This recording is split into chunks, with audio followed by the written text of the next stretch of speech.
Double బెడ్రూమ్లు వచ్చినాయా? 2 రోజులు అయింది. నేను అబద్ధం చెప్తాను, నిజం చెప్తామని వచ్చిన. మొన్న ఉత్తమ్ కుమార్ రెడ్డి వచ్చింది నా పార్లమెంట్ కి. ఏడుకోతుంది కాన్వాయ్ అని మెల్లగా ఎదుకోపోయినా నేను. మా కొల్లూరులో డబుల్ బెడ్రూమ్లు కట్టించారు. కొల్లూరులో కట్టించిన డబుల్ బెడ్రూమ్ లో 10,000 మంది జూబ్లీ ఓటర్స్ ఉన్నారంట. ఎవరున్నారు? ఉత్తమ్ కుమార్ రెడ్డి సార్ వచ్చిండు.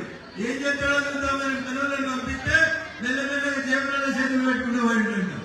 ఇందాక సత్యకుమార్ గారు చెప్పినట్టు జేబులు కొట్టిండా తెలియదు, జేబులలో కవర్ పెట్టిండా కూడా నాకు తెలియదు. నిన్న హరీష్ రావు గారు పోయిందంట. ఆత్మీయ సమ్మేళనం అని బోర్డు పెట్టింది. జూబ్లీహిల్స్ లో ఇల్లు కట్టడం చేత కాలేదు.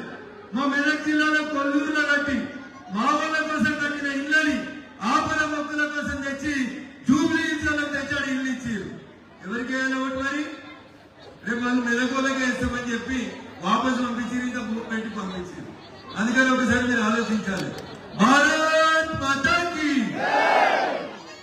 గొంతు నొప్పి వాటి నేను మాట్లాడలేదు. మరి మంత్రి వారికి మాట్లాడతారు. 2 నిమిషాలు స్లోగన్స్ గట్టిగా చెప్తే రేపు మైక్ కిషన్ రెడ్డి గారికి ఇస్తారు, లేకపోతే లేదు.